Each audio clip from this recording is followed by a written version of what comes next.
Oke, ketemu lagi dengan saya di kuliah Matematika Dasar 2 atau yang lebih dikenal dengan matematika lanjut. Oke, hari ini kita akan bahas metode cincin. Metode cincin ini adalah sedikit lebih advance dari metode cakram. Biasanya kalau melibatkan dua buah fungsi atau lebih.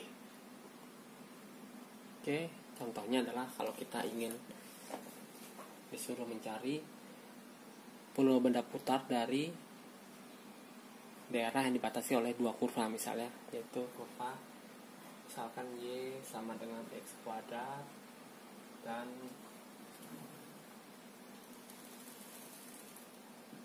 Y kuadrat sama dengan 8X.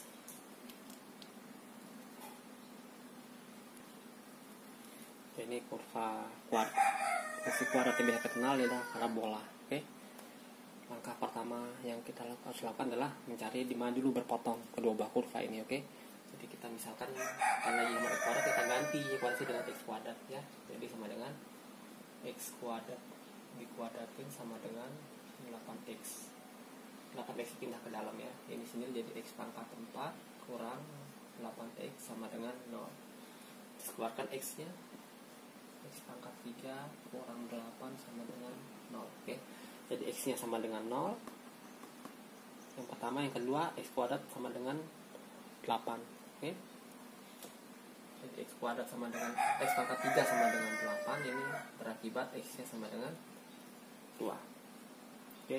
Jadi kurva 2 ini berpotongan pada titik X sama dengan 0 dan X sama dengan 2.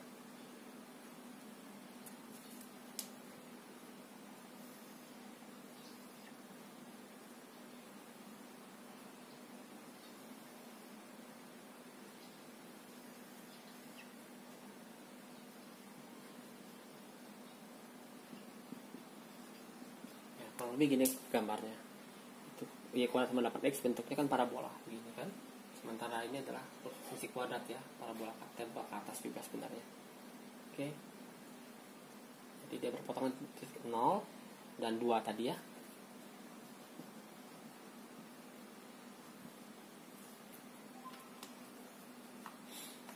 Oke, langkah yang harus dilakukan ya kurang lebih sama dengan metode cakram, yaitu potong, aproksimasi, integral.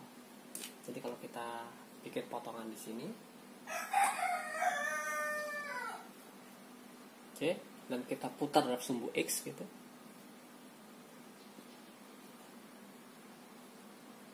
ya, kurang lebih begini.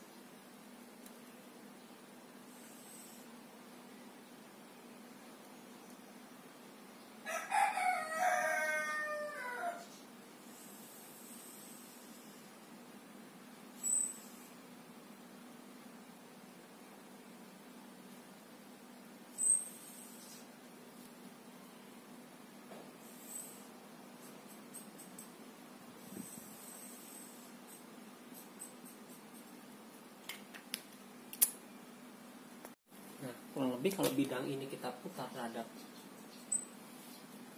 sumbu X, bentuknya adalah seperti cakram tapi yang bolong di tengahnya, oke? Dan kita namakan nih cincin gitu ya, kayak cincin begini kan, tengahnya bolong, oke? Jadi kita sudah potong dan kita putar dalam sumbu X, dan sekarang langkah kedua adalah kita aproksimasi, oke? Saya akan gambar lebih baik di sebelah sini.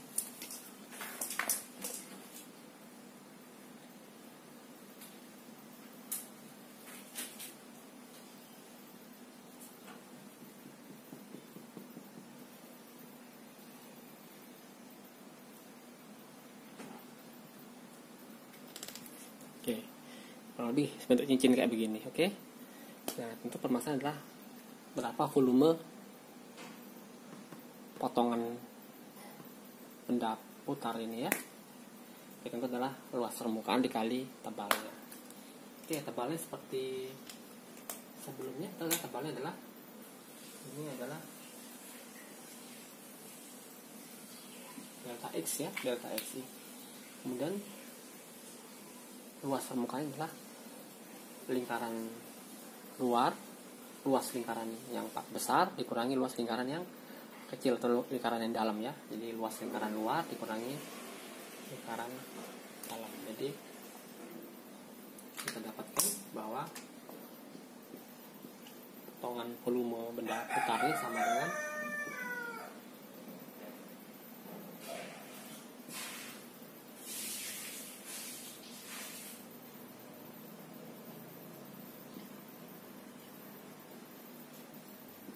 ini adalah luas lingkaran luar, ini adalah luas lingkaran dalam dikalikan dengan tebalnya.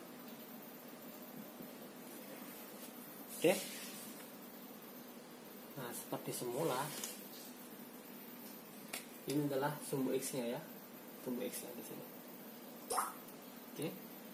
Maka ini adalah jari-jari lingkaran luar, atau dengan kata lain dari sini ke sini ya. Akibatnya kita dapatkan R-nya ini Y sama dengan akar dari 8X ya. Jadi kita dapatkan luas lingkaran luarnya adalah akar 8X, sementara lingkaran dalamnya yang ini, lingkaran dalamnya ini jari-jarinya adalah sesuai dengan kurva ini ya, jadi X kuadrat. Oke. Jadi ini adalah akar 8X, ini adalah X kuadrat. Oke. Kita ganti. Jadi delta P sama dengan P-nya boleh keluar ya. Ini dikuadratnya jadi 8X. Ini jadi X pangkat 4 cari delta X. Oke. Jadi kita sudah aproksimasi volume potongan benda putar ini. Oke. Oke, karena sudah kita aproksimasi, berarti langkah ketiga adalah mengintegralkan. Jadi V itu sama dengan integral, V-nya karena konstanta boleh keluar ya. V 8X min X pangkat 4 dx ya. Delta X-nya jadi Oke, ini harusnya ada I-nya tadi. Oke, dari banyak mana? Tadi kita udah hitungin bahwa X-nya itu dari 0 sampai 2. Dia berpotongan di bawah di 0, di atas di 2 ya. Jadi ini sama dengan I kali berapa? 8X kuadrat per 2. Ini jadi X pangkat 5 per 5 ya, dari 0 sampai 2. Jadi kita dapatkan 48pi per 5 ya, 48pi per 5. Oke, jadi luas benda tadi adalah 48pi per 5. Oke, saya ulang kira-kira gambarnya kayak gimana ya. Tadi kurvanya bentuk gini, kalau kita putar terhadap sumbu X ya, kurang lebih bentuknya akan seperti apa ya,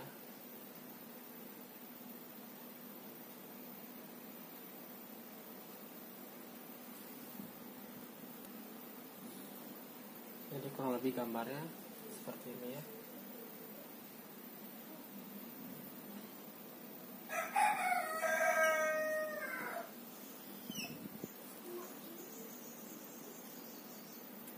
Oke, bentuknya seperti lonceng, tapi dalamnya itu seperti kerucut yang ditekan ya, tapi bolong dalamnya ya. Jadi kurang lebih seperti itu. Oke, akan saya berikan sebuah contoh lainnya. Ini adalah kurva yang dibatasin oleh fungsi X sama dengan akar 4 min Y kuadrat. Oke.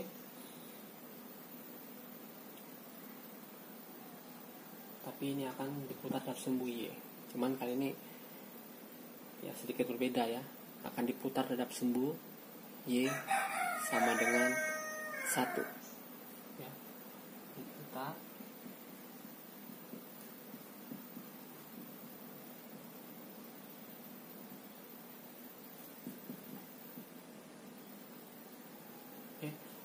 min 1 saja dah. Oke. Jadi kita akan putar graf sumbu X sama dengan min 1. Itu langkah pertama dah kita gambar ya. Nah, ini kurva ini sebenarnya adalah setengah lingkaran ya, dengan jari-jari 2. Ya, kalian sudah belajar di matematika dasar tentunya.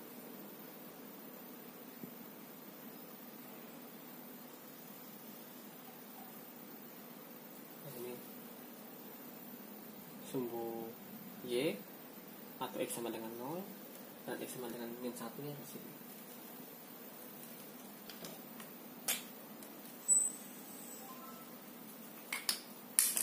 Oke. Sudah jelas gambarnya. Dan ini diputar sumbu X sama dengan min 1 ya. Kita. Kayak gimana kira-kira gambarnya?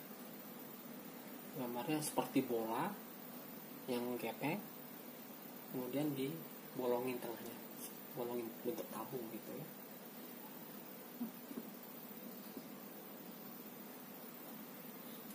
Gampangnya begini kurang lebih.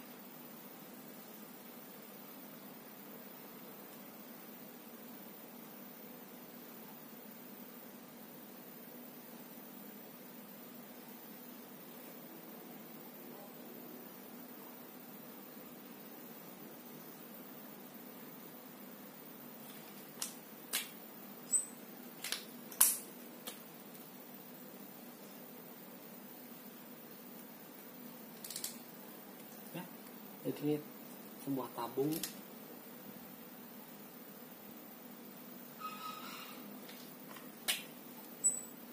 jadi seperti bola yang agak gepeng dan dibolongin tengahnya ya, dengan seperti sebuah tabung gitu. Oke, langkah pertama apa? Seperti biasa adalah potong ya. Kalau kita potong di sini,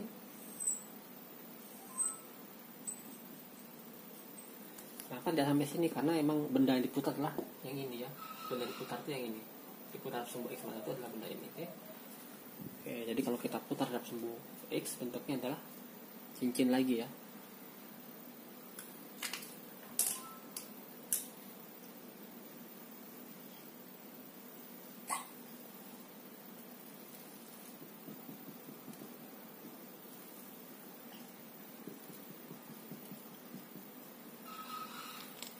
Seperti itu ya, walaupun gambarnya jelek mohon dimaklumi ya. Jadi anggap aja gambarnya bilang bagus ya, jadi tebalnya kesamaan, tapi karena gambarnya yang saya nggak bisa menggambar ya kelihatan beda, tapi kita harus mikirkan itu sama. Nah, kemudian kita menghitung adalah berapa volumenya. Itu adalah luas permukaan dikurangin dikali dengan tebalnya. Oke. Jadi pertanyaannya adalah berapa jari-jari luarnya ya. Kalau di tengahnya ya, tengahnya itu di sini kan, ya di sini. Berapakah R1 nya atau jari-jari luar? Kemudian yang kedua adalah berapakah R2 nya? Oke.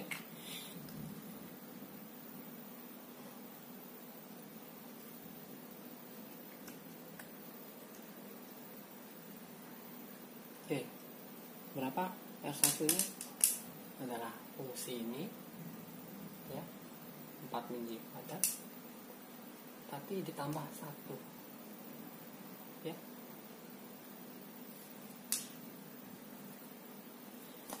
Jadi radius satunya adalah ini ditambah 1 ya.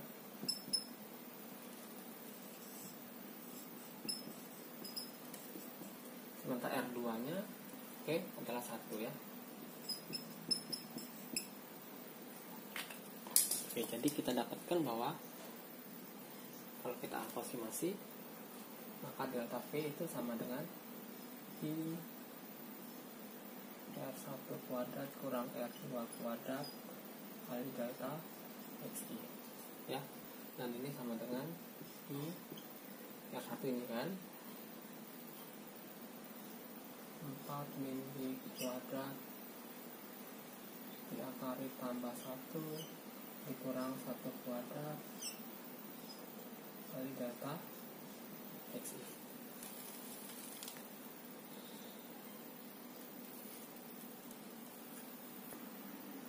Oke, berapa kuadratnya?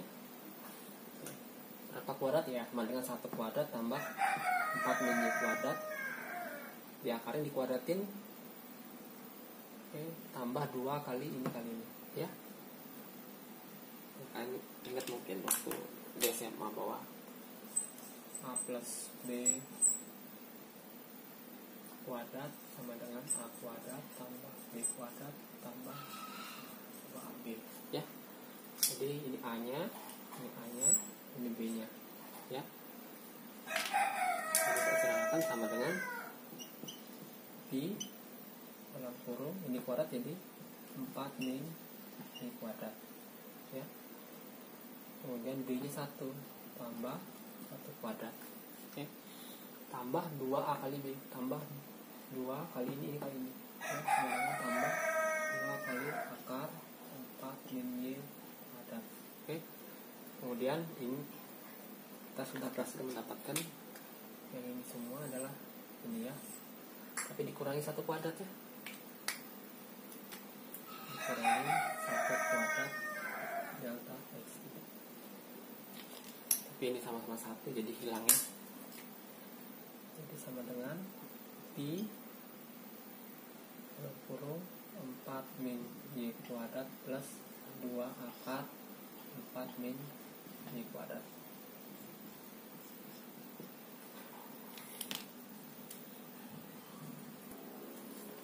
Oke, jadi sudah kita lakukan, berarti kita integralkan ya.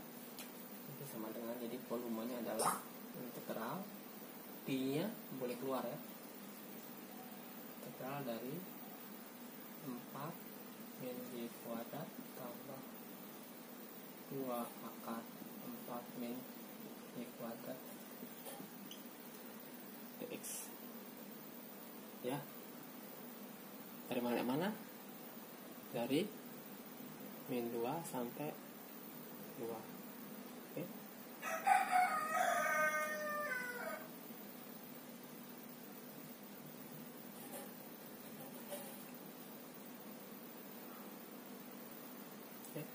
Tapi sebenarnya karena ini di kiri dan di kanan sama aja, kita bisa hitung dari 0 sampai 2 ya, tinggal dikalikan 2 sama dengan Pi integral 0 sampai 2 4 min Y kuadrat plus 2 akar 4 min Y kuadrat dx.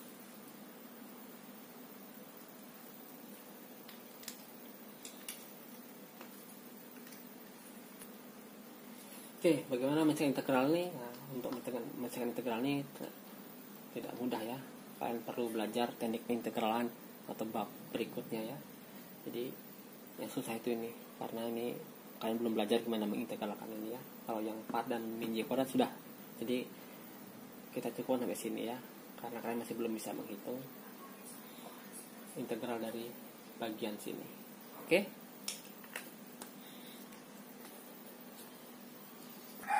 Oke, demikian metode cincin, gimana kita mencoba menghitung volume benda putar yang diputar dalam sumbu X dan diputar dalam sumbu Y.